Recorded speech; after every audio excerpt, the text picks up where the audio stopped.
हरिशरण।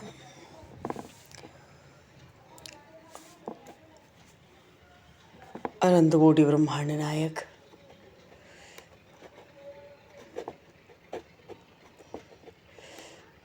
सर्वेश्वर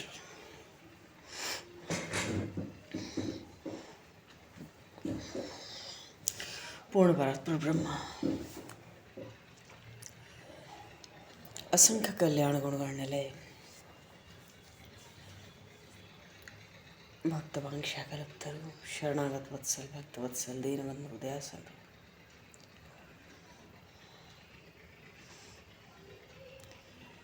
भगवान श्री राधा माधव की असीम कृपा करुणा से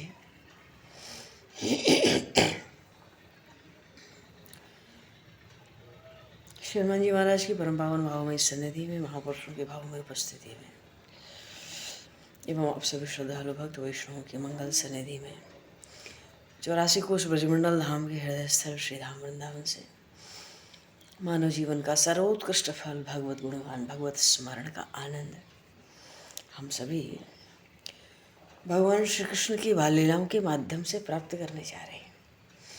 सर्वप्रथम आप सभी भक्तजनों के श्री चरणों में भगवत भाव से सादर वंदन सादर नमन। आप सभी को यथायोग्य जय श्री राम जय जय श्री राधे हरिशरण जय श्री राम।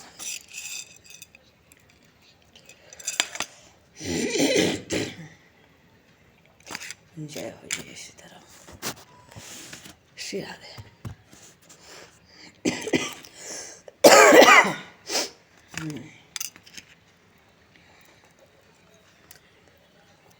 वंशी विभूषितकरान्नवनीरदाभात् पीताम्बरधरुणबिम्बफलाधरोष्ठात् पूर्णेन्दुसुन्दरमुखादरविन्दनेत्रात् कृष्णात् परं किमपि तत्त्वमहं न जाने। कृष्णात् परं किमपि तत्त्वमहं न जाने।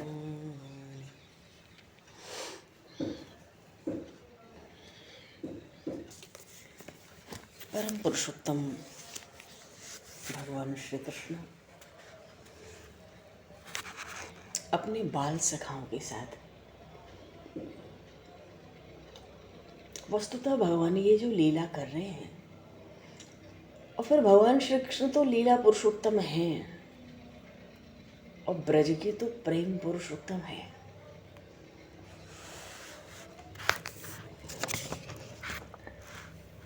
जब असुर आते हैं तो खेल खेल में उनको निपटा देते हैं। मानो असुरों के वध पर दैत्यों के वध पर कोई ध्यान ही नहीं दिया। इस बार कृष्णावतार में प्रभु ने प्रभु के आनंद और प्रेम में बाधा नहीं होनी चाहिए।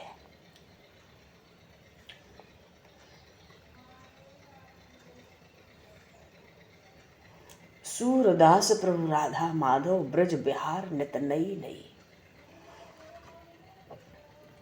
भगवान गोप सखाओं के साथ ब्रज में मधुराति मधुर लीलाएं कर रहे हैं और जो सुख ब्रजवासियों को प्राप्त हो रहा है ब्रह्मादि के लिए भी दुर्लभ है।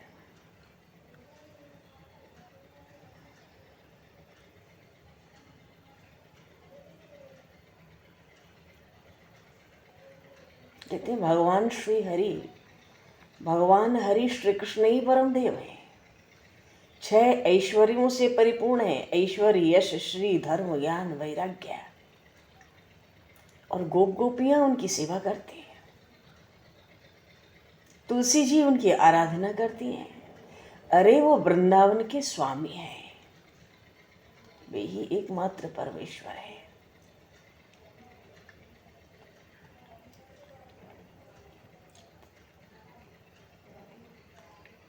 अच्छा, उन भगवान श्री कृष्ण की जो आह्लादिनी कई शक्तियां हैं। आह्लादिनी शक्ति है, संदिनी शक्ति है, ज्ञान शक्ति है, उनकी इच्छा शक्ति, उनकी क्रिया शक्ति, बहुत तरह की शक्तियां हैं भगवान श्री कृष्ण की। पर इनमें जो आह्लादिनी शक्ति है वो सबसे श्रेष्ठ है। और यही परम अंतरंग भूता श्री राधा रानी है। परम अंतरंग भूता क्यों कहा? क्योंकि श्री कृष्ण के द्वारा आराधित है। और श्री राधा रानी भी भगवान श्री कृष्ण का सदा ही समाधारण करती रहती है, तभी तो वो राधिका कहलाती हैं। मानो श्री कृष्ण उनकी आराधना और श्री राधा प्रभु की आराधना में।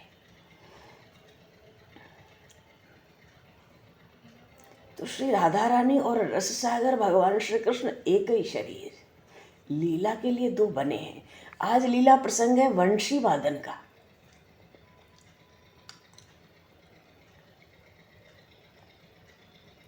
और आगे के प्रसंग को महर्षि वशिष्ठ आगे बढ़ाएंगे। क्यों? हैं तो भगवान श्री राम के कुलगुरु, उनके हृदय की वो छवि, वो रूप, उनका वो तत्व उनसे विस्मरण नहीं होता। ब्रज में तो सबको आना है। अब महर्षि वशिष्ठ और महर्षि जाजली का आगमन का प्रसंग है ब्रज में। पर अभी लीला चरित्र जो है बड़ी रहस्यमयी है। ये श्री कृष्ण लीलाएं तो लीला करने के लिए इन्होंने दो शरीर धारण किए।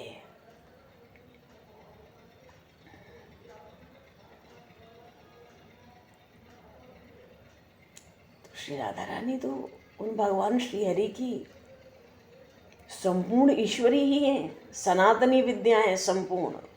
अरे उन प्रभु श्री कृष्ण के प्राणों की अधिष्ठात्री देवी है। एकांत में श्री राधा रानी की स्तुति चारों वेद करते हैं। ऋग्वेद में श्री राधोपनिषद एक है, उसमें बताया कि जो ब्रह्मवेत्ता हैं बड़े बड़े, इन्हीं की प्राप्ति का निरूपण करते हैं।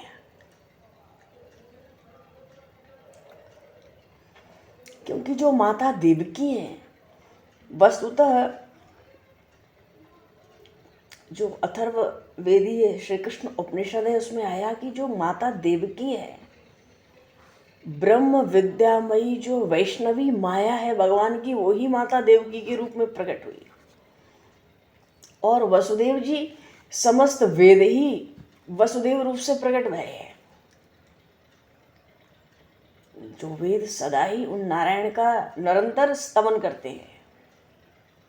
और वेदों के तात्पर्य जो ब्रह्म है वो श्री बलराम है।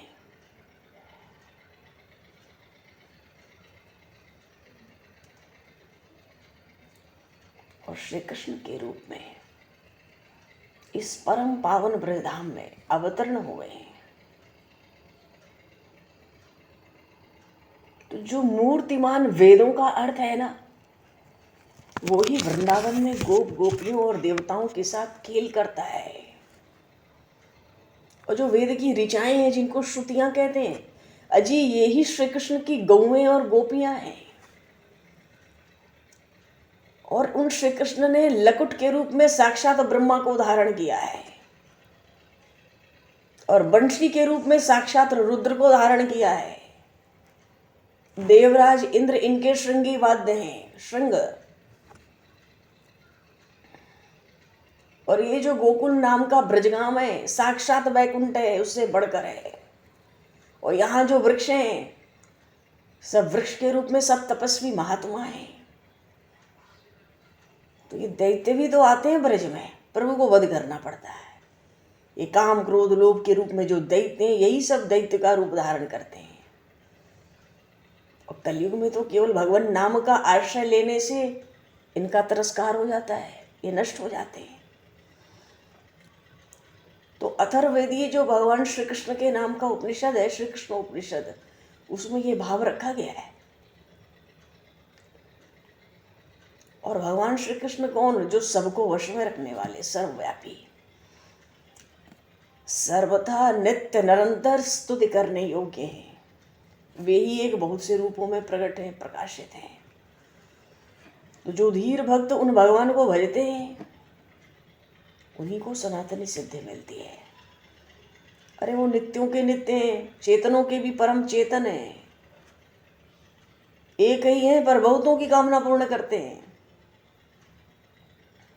तो ऐसे भगवान को जो धैर्य धारण करके भक्तजन भजते हैं,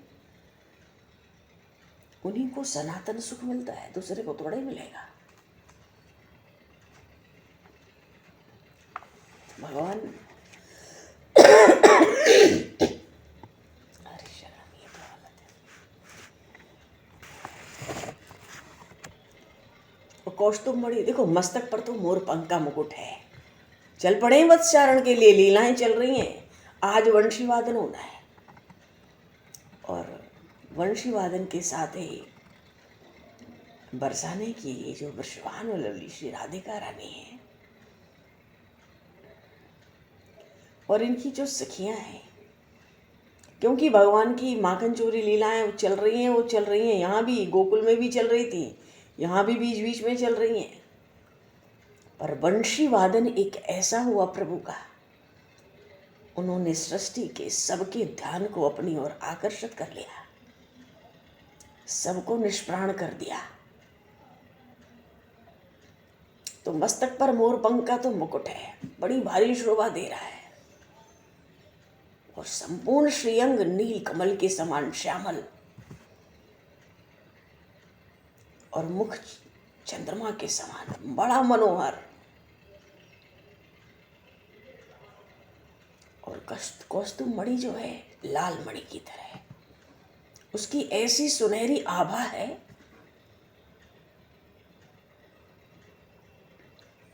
उसकी आभा जब नील वर्ण पे पड़ती है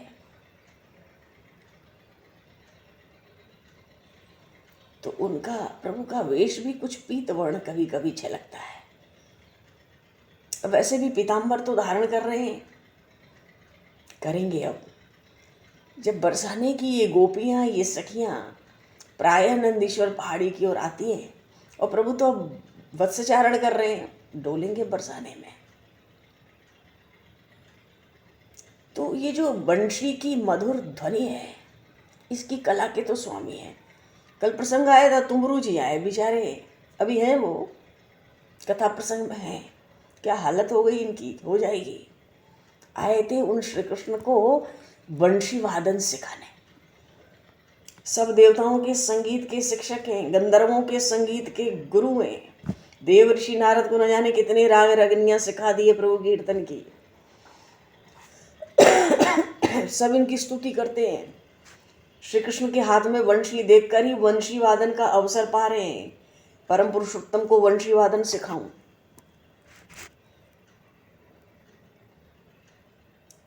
तो वंशी की मधुर ध्वनि की तो कला के स्वामी है ये, कल्याण स्वरूप तो हैं ही।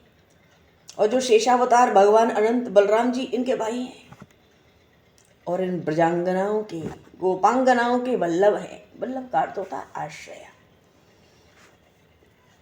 और श्री जी के तो प्राणेश्वर माधव हैं, और जो कान में कुंडल हैं, कंधे तक लटकते हैं, ऐसे मनोहर हैं। श्री दाऊ जी को मैया ने कुंडल पहनाए, सबने पहने थे जब सबके कर्ण छिदे थे। अब बालकृष्ण का एक स्वभाव था, घर से निकलते दाऊ दिखना चाहिए। दाऊ दिखता तो पहले तो अपने दोनों हाथ हार की तरह दाऊ के कंठ में डाल देते, मानो वक्ष पे सिर रख देते। अभी नींद पूरी नहीं हुई, पहले दाऊ चाहिए उठते ही, दोनों हाथ गले में डाल दिया और अपना सिर उनके वक्ष पर रख दिया, उन भगवान शेष के अनंत के। और फिर थोड़ी देर में क्या करते हैं, थोड़ी देर आंख बंद करके वक्ष पे सिर रखे रहे, फिर जो बायां कंधा है दाऊ जी का, उस पे अपना मस्तक रख देते हैं,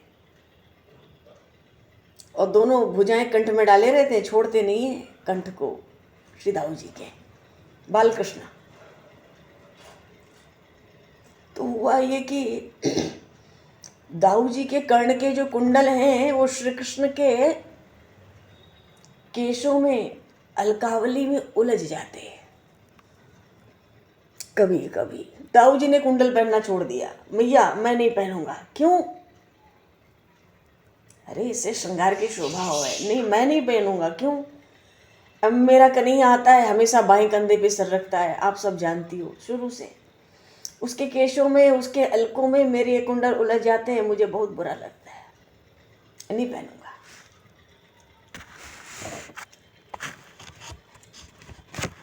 तो मैया ने कहा ठीक है, छोटे छोटे बंधे कुंडल पहना देते हैं जो तुम्हारे कान की झिल्ली से लगे रहेंगे, फिर तेरे कन्हैया के अलकों में उलझेंगे नहीं। तो दाऊ जी तो ऐसे ही कुंडल पहनते हैं अभी भी, मोटे और कान की झिल्ली से लगे हुए। क्यों? ये आएगा, यही बाईं तरफ आ जाता है। अच्छा, प्रभु के कुंडल कंधों तक लटक रहे हैं और भ्रकुटी तो धनुष की तरह खींची भई है जी, और अधर तो अत्यंत कोमल सुंदर, नेत्र बड़े बांके, बड़े विशाल, कदम्ब के नीचे मन को हरण कर लें जन्म जन्मांतर के लिए ऐसी त्रवंग ललित मुद्रा। बोलिए श्री द्रवंगी लाल की जय। त्रवंग ललित होकर कदम के नीचे खड़े होकर बड़े आनंद के साथ जब ये अपने चंचल कोमल हाथ की उंगलियों को वंशी के छिद्रों पर फराएंगे, जगन मोहन, मनमोहन, श्याम सुंदर,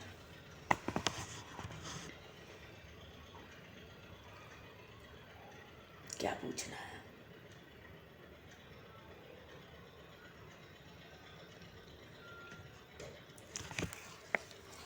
प्रभु ने वंशी निकाली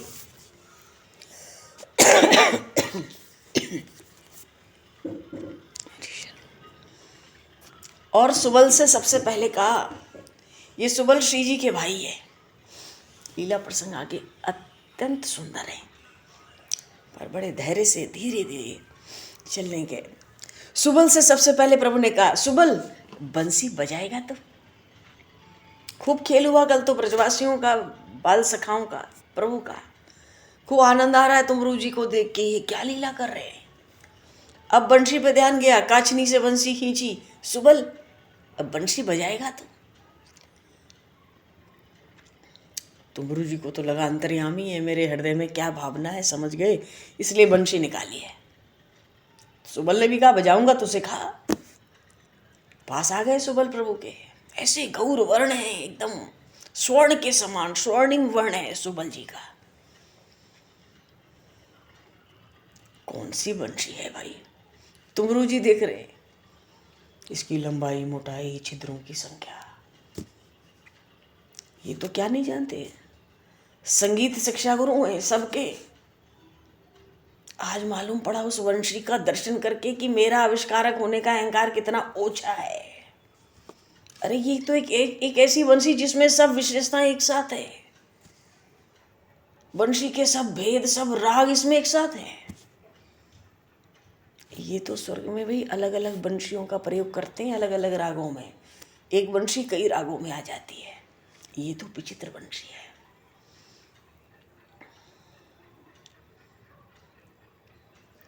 जो वंशी वादन करते हैं ना, वो अनेक प्रकार की वंशी रखते हैं, पर आज देखते हैं तुमरू जी एक वंशी ने सबको व्यर्थ कर दिया।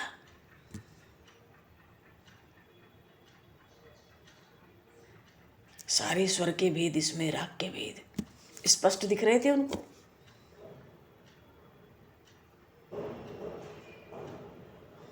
और बिल्कुल स्वर्ण की तरह दिखती है, हाथ में आ गई। हाथ में प्रभु ने आज पहली बार बंशी ली है। अद्भुत छटा, अद्भुत छवि। सुबल खड़ा हो गया तो सुबल के हाथों में बंसी दे दी ठाकुर जी ने।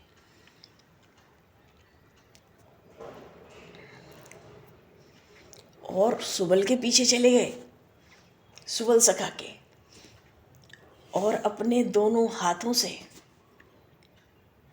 सुबल के मुखारविंद के पास वो बंसी रख के दोनों हाथों से प्रभु ने बंसी पकड़ ली।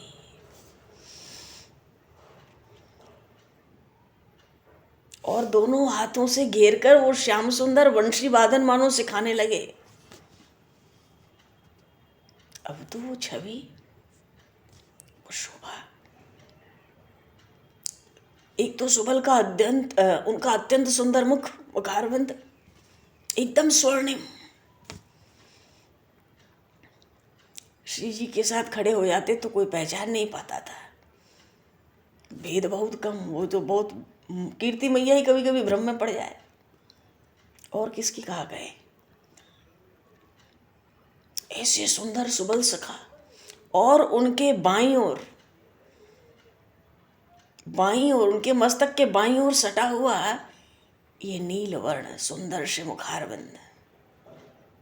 आज तुमरू जो गंधर्वराज हैं उनको इस छवि की उपमा सूझती नहीं है सृष्टि में।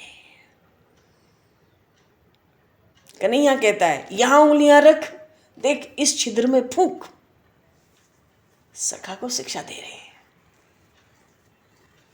तुमरू जी का सर झुक गया।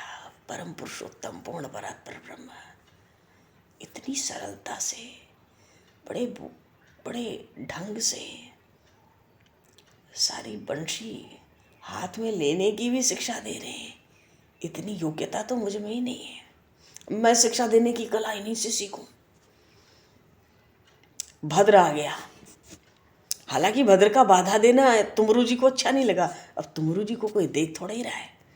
भद्र आ गए और कन्हैया से कहते हैं सुबल श्रृंग बजावेगा, बंशी तू बजा।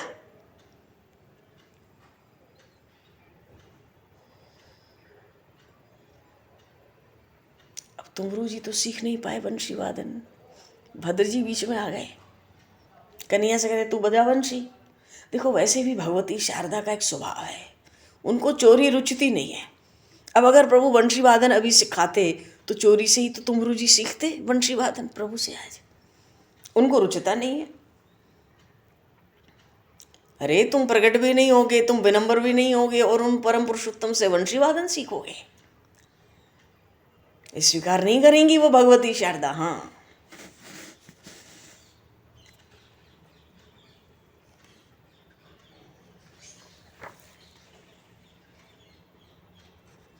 तो भद्र से कन्हैयालाल ने कहा तू बंशी बजा, आ तुझे सिखलाता हूं। आज तू ही बंशी बजा ले, सुबल सिंह बजाएगा तो तू आ। भद्र ने कहा देख मुझे ये लड़कियों की तरह ना पी पी की आवाज पसंद नहीं। मैं तो श्रृंग बजाता हूँ, श्रृंग पूरा वन गूंजता है। देख शाम होगी ना, मैं बाबा के सामने खड़ा होकर श्रृंग बजाऊंगा आज। नंदनंदन ने, तो श्याम सुंदर है जी, श्रृंग को छीन लिया भद्र से और बंशी दे दी। कहते हैं शंख शाम को बजा, अभी तो बंशी बजा। अब तो भैया भद्र ने जब बंशी बजाई तो सारे छिद्र बंद कर लिए उंगलियों से और फूंक मारने लगे। ऐसे कहीं स्वर निकलता है? और फिर अचानक सब उंगलियां झल्ला कर हटा ली। फूंक मारकर सीटी बजा दी बंशी से भद्र ने। तुमरू जी सोचते हैं अब भी मैं प्रकट हो जाऊं, इन बालकों को बतला दूं बंशी कैसे बजती है, और अभी भी प्रकट नहीं हुआ तो वंचित रह जाऊंगा इस सेवा से।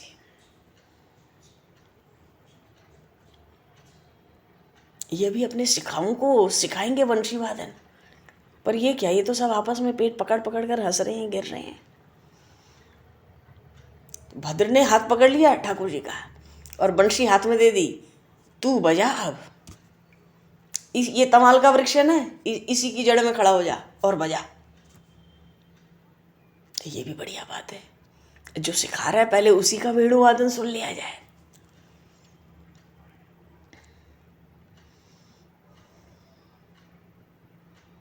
और फिर तुमरू जी सोचें शिक्षा दे तो वो भी सोच रहे हैं कि भद्र तो ठीक कह रहा है, बिना सुने ही शिक्षा देना ठीक नहीं है। पहले सुनते लें कि ये प्रेम पुरुषोत्तम क्या बंशी बजा रहे हैं। विशाल भाल है प्रभु का, गोरोचन की खौर लगी भई है, बीच में कुमकुम का तिलक, पतली सी धनुष के आकार की काली भौएं, विशाल कमल लोचन है, काजल लगा है और कपोलों पर थोड़ी लालिमा, कहीं कहीं पसीने की बूंदें, कानों में तरह तरह के पुष्प, और बाएं कंधे पे अपने कपोल लगाते हैं। नन्हा सा मुख है और मुख में सटी हुई सोने की मुरली रत्नों से जड़ित।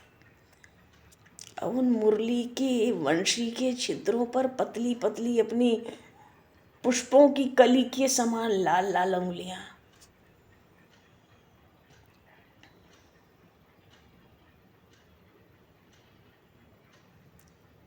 और जो रत्नों के समान नखमणि चंद्रिका से ज्योति प्रकट हो रही है।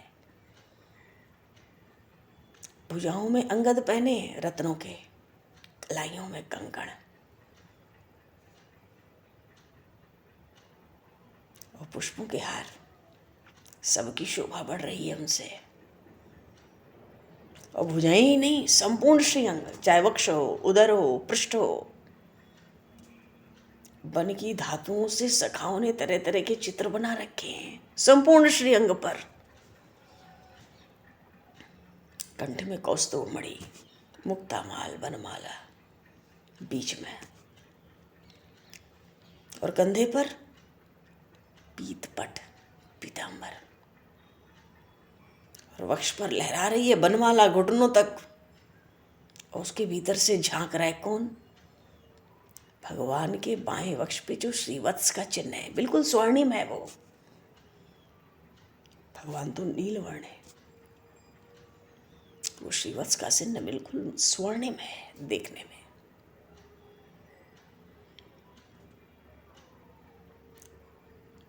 कटी में पीली काचनी है, रत्नों की मेखला उसके ऊपर लगी है, घुटनों के नीचे तक वनमाला, पीतांबर दोनों ओर लटक रहा है, थोड़ा उड़ रहा है उसका छोर, चरणों में रत्नों के नूपुर, ललित त्रिभंग छवि है। 3 जगह से टेढ़े होके खड़े हैं प्रभु, त्रिभंगी लाल।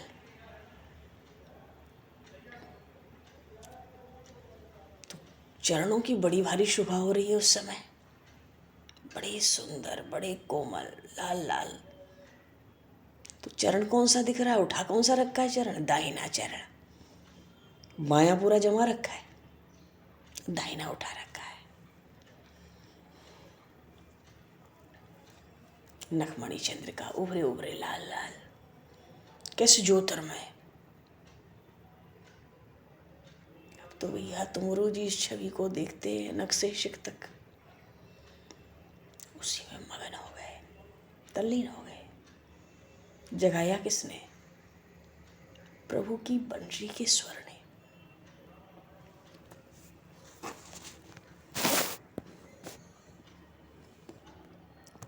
मानो प्रभु ने बंशी वादन आरंभ किया। बंशी का स्वर था ऐसा था मानो संगीत में कोई अमृत का,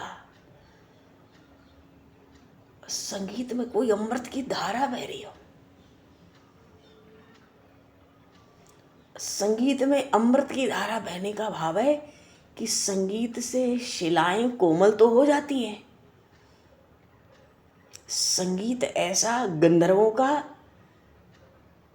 कि जो पत्थर होते हैं वो भी अपनी कठोरता त्याग देते हैं। पर ये जो स्वर प्रकट हो रहा है, बोलिए शिवंशी वारे की जय, श्री त्रिभंगी लाल की जय। ये जो स्वर प्रकट हो रहा है, इससे शिलाएं केवल कोमल नहीं हो रही हैं, अरे ये स्वर तो सृष्टि के अणु अणु को अमृत से सींच रहा है।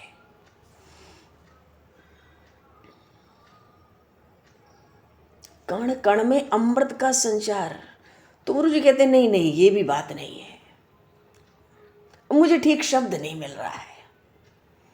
या यूं कहें कि सृष्टि का कण कण अमृत का ही स्रोत बन रहा है, जब चाहे अमृत प्रकट करे। और ये गोपालक इन त्रिभुवन सुंदर के सखा हैं, तो इनकी स्थिति का वर्णन भी तो व्यर्थ है ना।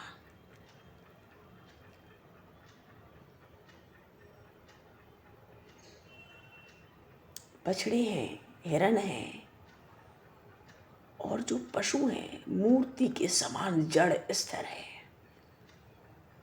इतना ही नहीं, स्थिर है वृक्ष की शाखाओं पे जो पक्षी हैं। पशुओं के चरण रुक गए हैं, वृक्षों के पत्र भी जो हैं, पत्ते वो स्थिर हैं। एक बानर कूदने जा रहा था दूसरी शाखा पर वृक्ष के, वो हाथ उठाए उसी मुद्रा में मानो मूर्ति बन गया। जिन पक्षियों ने अपने पंख फैलाए थे उड़ने के लिए, वो पंख अपने पंखों को समेट नहीं सके। हिरणी है, अपने मुख में तृण ली हुई है खाने के लिए, वैसे ही रह गई।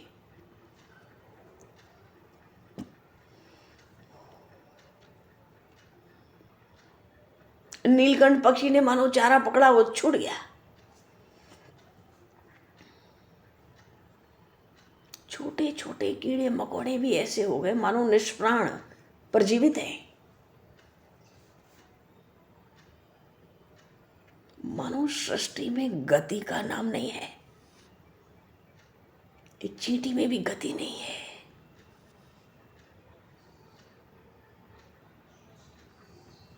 सबके एक एक रोम खड़े हैं,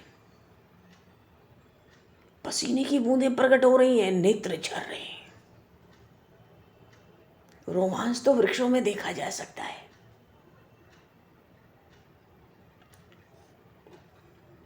धरती पे जो तृण है ना, छोटे छोटे हरे हरे घास फूस जो होते हैं, वो सब खड़े हैं, तने हुए। वृक्ष की जो डालें हैं, शाखाएं हैं, या उनकी जो तने हैं, उनके जो पत्र हैं, मूल हैं, रस बह रहा है। जितनी शिलाएं कंकड़ थे कोमल बन गए, सबने कठोरता छोड़ दी है।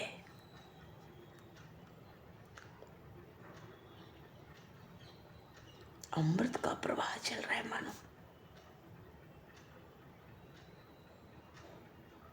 और गति नहीं है किसी चेतन में भी, सब जड़ के समान स्थिर।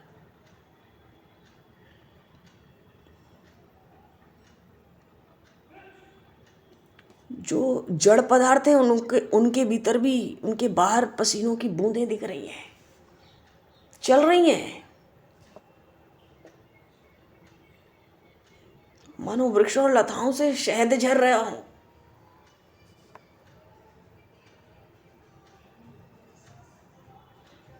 जो शिला है ना, पाषाण, झरने की तरह झरने लगे अचानक। ये जो जमुना जी हैं, बोलिए यमुना मैया की जय, इनकी धारा उलट गई, उल्टी बहने लगी। जहां से प्रकट भई है उसी दिशा में बहने लगी। बड़ी ताल तरंगे हैं जी।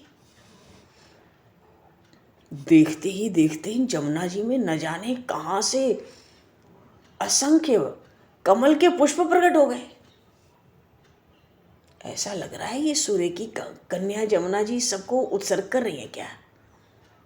अपने स्वामी के श्री चरणों में भेंट करना चाहती हैं क्या? प्रकृति में, सृष्टि में कोई आवाज नहीं है इस समय। मक्खी की भी आवाज नहीं है कोई, केवल बंशी का नाद, बंशी की ध्वनि गूंज रही है।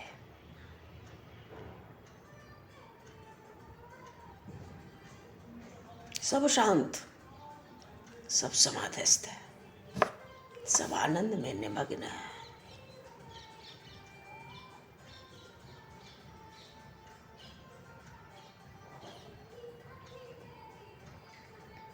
तुमरू को लगता है मैं ही क्यों इस स्पर्श से दूर हूं? सबसे अधिक पाषाण हृदय मैं ही हूं। अरे पाषाण भी पिघल के द्रव हो रहे हैं। तुमरू तो चारों ओर आश्चर्य में देख रहे हैं बस। देव ऋषि नारद को पुकारने लगे, हे देव ऋषि, हे दयामय देव ऋषि, आप कहाँ हो? क्यों? आपने तो सृष्टि में सब जगह भक्ति, भगवती कि प्रचार की प्रतिज्ञा कर रखी है, और मैं आपका सखा, मेरा हृदय इतना पाषाण की तरह है, काश कि मैं अमर न होता। देवता है ना, देवता अमृत पीते हैं तो अमर हो जाते हैं। तुम जी सोचते हैं काश मैं अमर न होता तो मस्तक पटक कर मर जाता, पर कहाँ ऐसा सौभाग्य है। क्योंकि कोई शिला भी, कोई पत्थर भी तो ऐसा कठिन इस समय नहीं है जहां सिर पटक के मर जाऊं। इस समय तो केवल मेरा ही सिर बना हुआ है, मेरा ही हृदय वज्र का बना हुआ है। पर ये तुमरू जी भी अधिक सहने में समर्थ नहीं थे। क्यों? देव ऋषि तो भाई अपने पिता के पास होंगे ब्रह्मलोक में, इस आशा में ब्रह्मलोक की ओर दौड़ पड़े ये। जब ब्रह्मलोक की ओर दौड़े ना तुमरू जी, तो देखते क्या है कि स्वर्ग में भी किसी को शरीर की सुध नहीं है। सब देवता मिलके नंदन वन के पुष्पों की अंजलि भर लिए थे, पुष्पों की वृष्टि के लिए इस मुरली की ध्वनि पर भैया क्या करें, वो ब्रजराज कुमार के चरणों पे चढ़ाने के लिए जो पुष्प थे ज्यों के त्यों रह गए। क्यों? बंशी बज गई, सब जड़ हो गए। वो अप्सराएं नृत्य करने के लिए आई थी, बाजे तरह तरह के उठा के किन्नर आए थे, गाने के लिए गंधर्वों ने मुंह खोला, सब मूर्तिमान। बोलिए शिवंशी वारे की जय। तुमरू जी को चैन नहीं है, प्रत्यक्ष देखकर आए ना। सोच रहे कहीं देव ऋषि कैलाश तो नहीं चले गए, कैलाश की ओर मुड़ गए। पर वहां ये तो आशुतोष भगवान के शिष्य हैं, तो वहां देख रहे हैं भैया, वहां तो मेरे संगीत के जो गुरु भगवान गंगाधर हैं स्वयं भाव समाधि में निमग्न है। और वो माता पार्वती, भगवती शैलसुता, उनकी क्या चर्चा करें। जो भूत हैं, भैरव हैं, वहां विनायक हैं, प्रेत, पिशाच, योगिनी, श्रृंगी, भृंगी, नंदी, कोई तो सावधान नहीं है कैलाश में भी। कोई सावधान हो तो कुछ पूछते। सबके नेत्रों से निरंतर बहती अश्रुधारा, सबके शरीर बिल्कुल पुलकमान हो रहे हैं।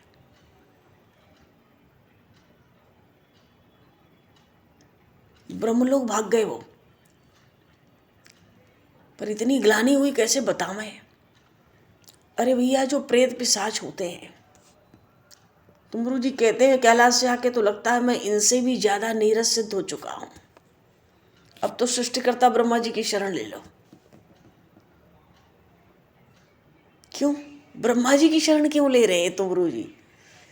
ब्रह्मा जी से कहूंगा मेरे हृदय का फिर से निर्माण करो, ऐसा वज्र जैसा हृदय मुझे नहीं चाहिए। तो क्या वो पुनर्निर्माण मेरे हृदय का स्वीकार कर लेंगे? पर गए ब्रह्मलोक, वहां पे कमलासन पे बैठे थे ब्रह्मा जी, देव ऋषि नारद भी थे, सब सिद्ध महर्षिगण भी वहां थे, सनकादिक कुमार भी थे, मरीचि, अत्रि, अंगरा आदि जो प्रजापति ये भी सब थे। मानो किसी भी कारणवश जितने जनलोक के हैं, तपलोक के हैं, महरलोक के, सब महापुरुष, यहाँ तक कि जो संयमनीपुरी है उसके स्वामी जो यमराज हैं वो भी वहीं मिल गए। पर उसी अवस्था में सब मिले ब्रह्मलोक में। जैसा ये स्वर्ग में देख के आए थे सब जड़, जैसा कैलाश में देख के आए थे सब जड़।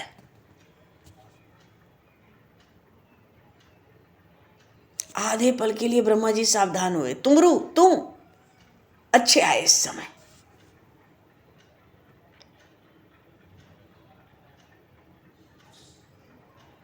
पर ब्रह्मा जी सोच रहे हैं बड़ा भागा है, कुछ भी कहो। इस समय पृथ्वी पे रहता तो इसको ज्यादा देर तक बंसी सुनने को मिलती। स्वर्गादि लोकों में तो समय बड़ा तेज भागता है। वंशी का स्वर शांत हो चुका था, क्योंकि वहां का समय बहुत बड़ा होता है। ब्रह्मा जी के तो आठों नेत्र बरस रहे थे। उन्होंने अपने अश्रु पोंछे, पूछने लगे तुमरू से, क्यों? तुम तो संगीत के परमाचार्य हो। अभी ये जो स्वर गूंज रहा था पृथ्वी पर, ये कौन सा राग था बता? क्यों? ब्रह्मा जी पगला गए। हुआ ये था कि ब्रह्मा जी को लगा ये जो मैंने सृष्टि बनाई है, इस सृष्टि में इतना अधिक परिवर्तन पल भर में करने वाला कौन सा तत्व है। मैं अपनी बुद्धि से सोच नहीं पाता हूं, मैं तो वृद्ध हो गया हूं, लगता है मेरी स्मरण शक्ति मेरा साथ नहीं दे रही है। तुमरू जी देव ऋषि नारद के पैरों पे गिर गए तो दयामय भैया उठाकर हृदय से लगाया। तो देव ऋषि नारद ने संकेत किया तो सनत कुमार जी ने समझाया कि हे संगीताचार्य, आप ब्रज में शिक्षक बनने के अभिमान को लेकर गए थे ना, और आप तो जानते हो अभिमान के पत्थर से बढ़कर कठोर कोई पत्थर नहीं है सृष्टि में। अब श्री कृष्ण की बंशी की ध्वनि कर्ण छिद्रों में आवे, अंतर में उतरे, इसके लिए अहंकार का कम से कम हमेशा के लिए भीतर सो जाना ही बढ़िया है।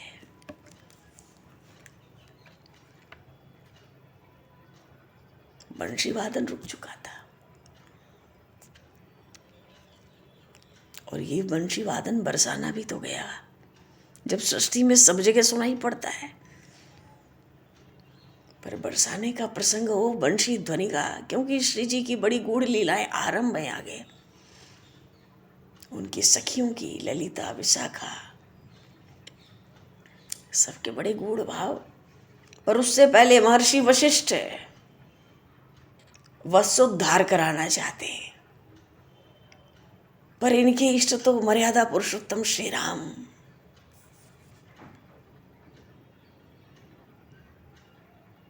वो तो उन्हीं से आग्रह करेंगे। बोलिए श्री नंदन श्याम सुंदर भगवान की जय। बोलिए श्री बंशी वारे की जय। मोर मुकुट बंशी वारे की जय। श्री राम राजा सरकार की जय। श्री गौरी शंकर भगवान की जय। श्री हनुमान जी महाराज की जय। सब संतन की जय, सब भक्तन की जय, सदगुरुदेव भगवान की जय। भगवान अब आज तो समय को दृष्टिगत करते हुए आज यहीं पर वाणी को विराम। वाक्य पुष्पांजलि प्रभु के श्री चरणों में सादर समर्पित। आप सभी को भी यथा योग्य जय श्री राम, जय जय श्री राधे।